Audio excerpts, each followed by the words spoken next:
माननीय अध्यक्ष जी, मैंने देखा है बहुत सारे माननीय सदस्य बैठे हैं। अध्यक्ष जी, मैं शुरू करती हूँ। मैं अपने करदाताओं का आभार व्यक्त करती हूँ जो एक जिम्मेदार नागरिक हैं। हमारे करदाता जो जिम्मेदार नागरिक हैं और अपने करों का भुगतान करके अपना कर्तव्य पूरा करते हैं। उनके बहुमूल्य अंशदान के कारण ही हमारी सरकार हमारे देश के समावेशी और सर्वांगीण विकास के लिए हमारे सामूहिक स्वप्न को साकार करने के लिए कार्य करने में समर्थ है। ऐसी परिस्थिति में मुझे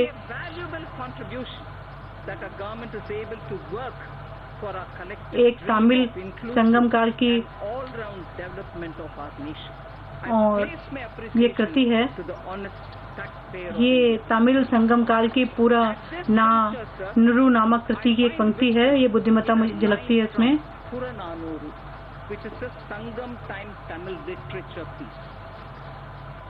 इसका अर्थ यह है कि भूमि के एक छोटे से टुकड़े से प्राप्त धान की फसल से निकाले गए चावल से के कुछ ढेर एक हाथी के लिए पर्याप्त होंगे। जैसा कि यदि कोई हाथी धान के खेत में स्वयं घुसकर उसे खाना शुरू कर दे तब क्या होगा? यह जितना खाएगा उससे कहीं अधिक उस पैरों से कुचलकर बर्बाद कर देगा।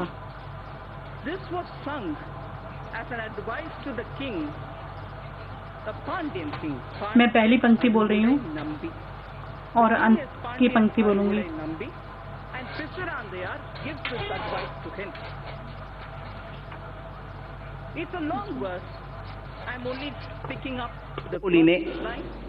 அறிவுடை வேந்தன் நெறியறிந்து கொளினே பரிவு தப எடுக்கும் பிண்டம் நச்சின் பரிவு தப எடுக்கும் பிண்டம் நச்சின் யானை புக்க புலம் போல் யானை புக்க புலம் போல தானும் உண்ணான் உலகமும் கெடுமே। मीनिंग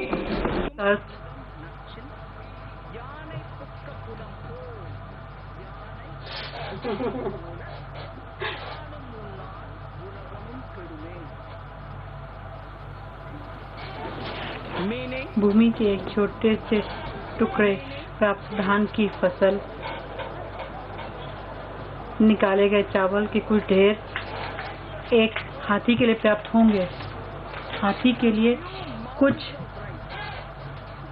लेकिन यदि कोई हाथी धान के खेत में,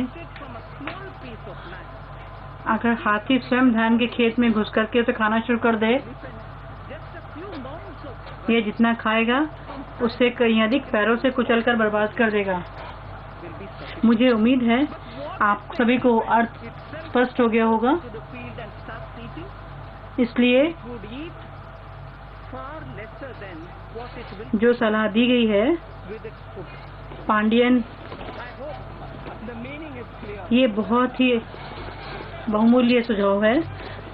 और एक हाथी को अगर धान दिया जाता है, यहाँ मैं कर की बात कर रही हूँ, और खुशी होगी, उसको खेत में जाकर के उसको कुचलने की जरूरत नहीं है। इसलिए हम किसी को भी कुचलना नहीं चाहते हैं। महोदय, प्रत्यक्ष करों में महोदय। अध्यक्ष जी,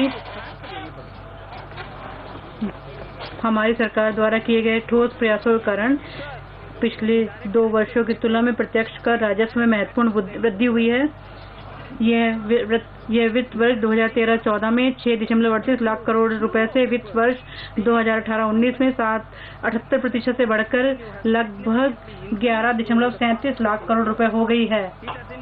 और ये मैं 2018-19 की बात कर रही हूँ। 6.38 लाख करोड़ रुपए से 11.37 लाख करोड़ रुपए इस 2013-14 से 2018-19 में, और अब ये 2 अंक की वृद्धि हो रही है इसमें हर वर्ष। मैं याद दिला दूं, मैं दोहरा रही हूँ फिर से, इस पिछले 5 वर्षों ने हमारी सरकार ने जो प्रयास किया है और छोटे और मध्यम आय कमाने वाले व्यक्तियों पर कर भारों कम करने के लिए पिछले 5 वर्षों में सरकार द्वारा किए गए प्रयासों की याद दिलाती हूँ। इसमें स्वनियोजित छोटे व्यापारी, वेतनभोगी, वरिष्ठ नागरिक शामिल है। उनकी वार्षिक कर योग्य आय 5 लाख रुपए से अधिक होती है तो उन्हें कोई आयकर भुगतान करना अपेक्षित है, तब उनको आयकर देना होगा। पिछले कुछ वर्षों के दौरान इस संबंध में हमारे प्रयास और उपलब्धियों का ब्यौरा अनुबंध में दिया गया है। मैं ब्यौरे में नहीं जा रही हूँ, उसके बारे में जानकारी अनुबंध में उपलब्ध है। अध्यक्ष जी, मेरे कर प्रस्तावों का उद्देश्य विकास की गति में तेजी लाना, सस्ते आवास को प्रोत्साहित करना, उद्यमिता की भावनाएं जागृत करके स्टार्टअप को बढ़ावा देना। इससे डिजिटल अर्थव्यवस्था के संवर्धन की गति में तेजी आएगी। मेरा उद्देश्य कर प्रशासन को सरल बनाना, इससे और अधिक पारदर्शिता लाना है। जहां तक कॉरपोरेट कर का संबंध है, हम दरों को चरणबद्ध ढंग से कम करते रहेंगे। 5%। फिलहाल 25% की निम्न दर 250 करोड़ रुपए तक के वार्षिक कारोबार वाली कंपनियों पर ही लागू होती है। मैं इसमें 400 करोड़ रुपए तक के वार्षिक कारोबार वाली सभी कंपनियों को शामिल करने के लिए इसे व्यापक बनाने का प्रस्ताव करती हूँ। इससे 99.3% कंपनियां इसके दायरे में आ जाएंगी।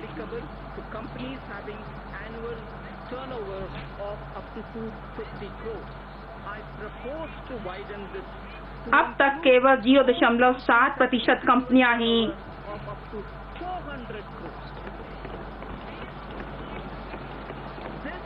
ही इस दर से बाहर रह जाएंगी।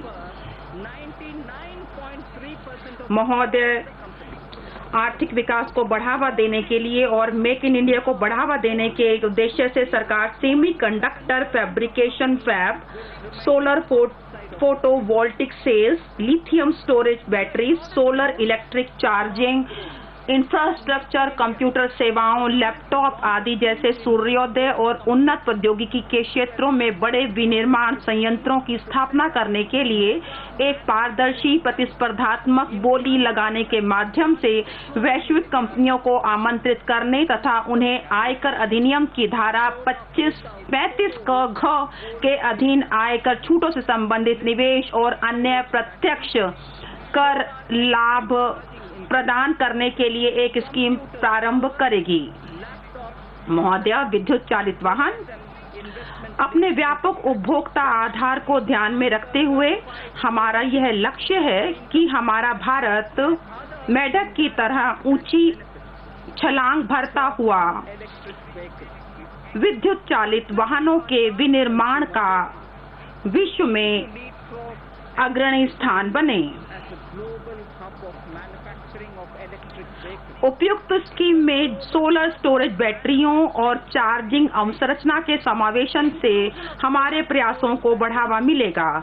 सरकार ने विद्युत चालित वाहनों पर जीएसटी दर को 12% से घटाकर 5% करने के लिए माल एवं सेवा कर परिषद पहले ही क्रियान्वित कर चुकी है।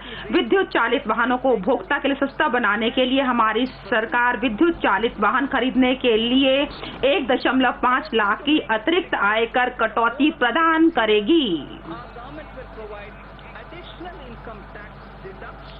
इसका क्या मतलब है? इससे विद्युत चालित वाहन खरीदने के लिए ऋण लेने वाले करदाताओं को ऋण अवधि पर लगभग 2.5 लाख का लाभ मिलेगा। इसलिए जब सारा जो अवधि खत्म होगी लाभ की लोन की जो आपने ऋण लिया है एक विद्युत चालित वाहन को खरीदने के लिए, तब तक आपको लगभग 2.5 लाख रुपए का फायदा होगा। इसके तहत जो हमने आयकर छूट आपको दी है ताकि आप विद्युत चालित वाहन खरीद सके, उसको बढ़ावा मिल सके। अब हम बात करते हैं स्टार्टअप की। जबकि मैंने बात की, जब हम इस देश के युवाओं की बात कर रहे थे तो मैंने कहा था स्टार्टअप की आवश्यकता होगी और हम उन्हें लगातार सतत उत्साह दे रहे हैं। भारत में स्टार्टअप अपनी जड़ें जमा रहे हैं और उनकी निरंतर वृद्धि को प्रोत्साहित किए जाने की जरूरत है। तथाकथित एंजल टैक्स मुद्दे का समाधान करने के लिए अपेक्षित घोषणाएं प्रस्तुत करने वाले और अपनी विवरणियों में सूचना प्रदान करने वाले स्टार्टअप तथा उनके निवेशकों के शेयर प्रीमियमों के मूल्यांकनों के संबंध में किसी प्रकार की जांच नहीं की जाएगी। निवेशक की पहचान और उसकी निधियों का स्रोत संस्थापित करने के मुद्दे का ई-सत्यापन तंत्र लागू करके समाधान किया जाएगा। इसलिए कहीं पर मानव हस्तक्षेप नहीं होगा। इससे स्टार्टअप और उनके द्वारा जुटाई गई निधियों के संबंध में आयकर विभाग की ओर से किसी भी प्रकार की जांच नहीं की जाएगी।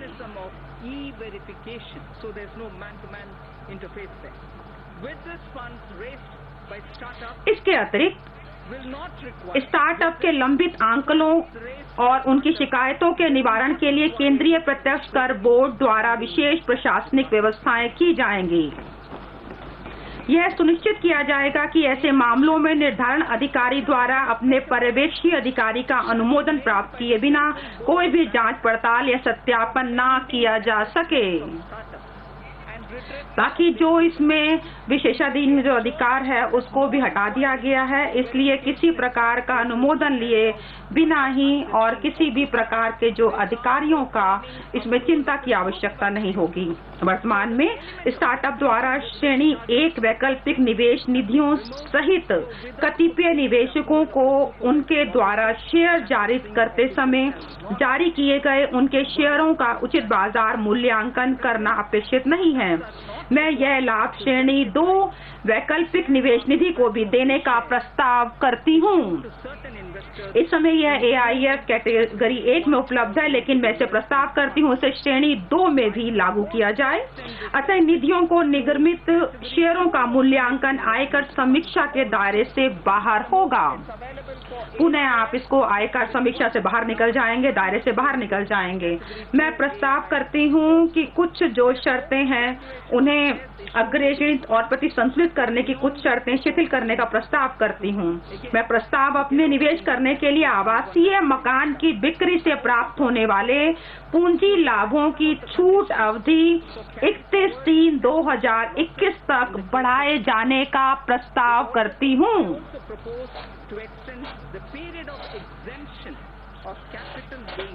इसके लिए कुछ और छूट भी दी जाएंगी। महोदय, सस्ता आवास, सबके लिए आवास और सस्ते आवास के लक्ष्य को हासिल करने के लिए सस्ता आवास के डेवलपरों द्वारा अर्जित लाभों पर टैक्स हॉलिडे का प्रावधान पहले ही किया जा चुका है। स्वामित्व वाली संपत्ति के संबंध में आवास ऋण पर प्रदत्त बाजार पर 2 लाख तक की कटौती की अनुमति है। इससे और अधिक बढ़ावा दिए जाने के लिए मैं 45 लाख तक के मूल्य का सस्ता मकान खरीदने के लिए 31 मार्च 2020 तक के लिए ऋण पर प्रदत्त ब्याज हेतु 1.5 लाख तक अतिरिक्त कटौती की अनुमति का प्रस्ताव करती हूँ। इस प्रकार सस्ता मकान खरीदने वाले व्यक्ति को अब 3.5 लाख तक ब्याज संबंधी कटौती का लाभ मिलेगा और इससे मध्य वर्गीय मकान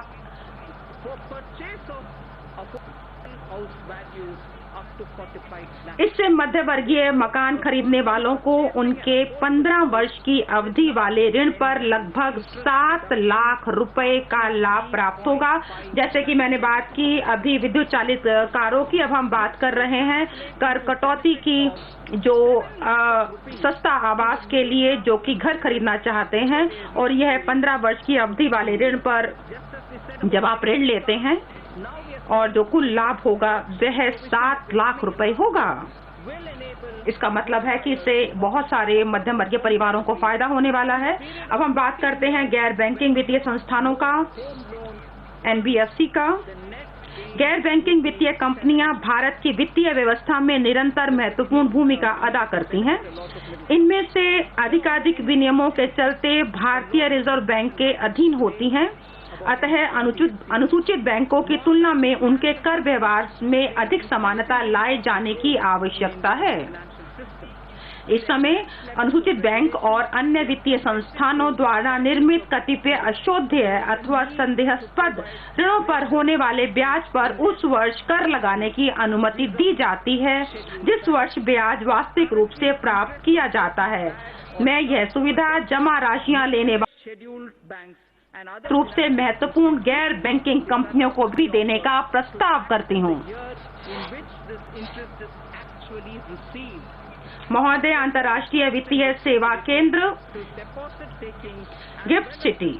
गिफ्ट सिटी में स्थित अंतर्राष्ट्रीय वित्तीय सेवा केंद्र को बढ़ावा देने के लिए इस सरकार द्वारा विगत वर्ष में कई उपाय किए गए हैं।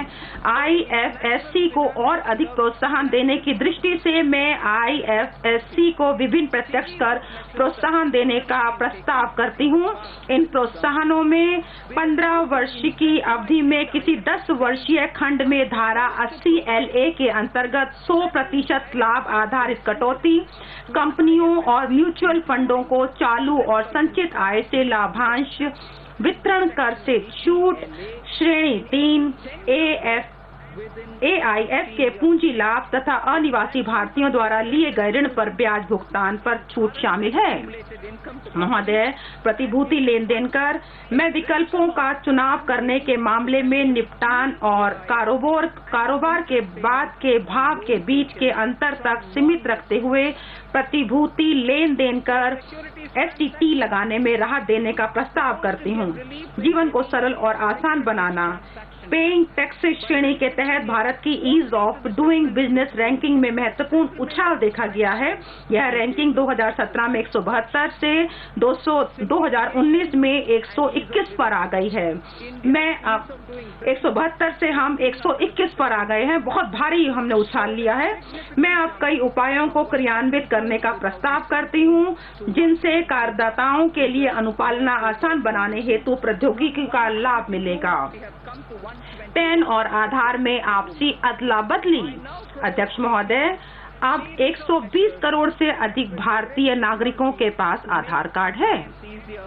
अतः करदाताओं की आसानी और सुविधा के लिए मैं पैन और आधार में आपसी अदल बदल करने तथा जिनके पास पैन नहीं है उनको अपने आधार संख्या को मात्र कोट करके आयकर विवरणी प्रस्तुत करने तथा जहां पर भी आवश्यकता हो कोट करने की वह कोट कर सकते हैं। इसलिए जहां पर भी आपको पैन कोट करना हो आप वहां पर आधार कर सकते हैं। यदि आज पैन नहीं है तब भी समस्या नहीं है, कोई भी समस्या नहीं आएगी। अब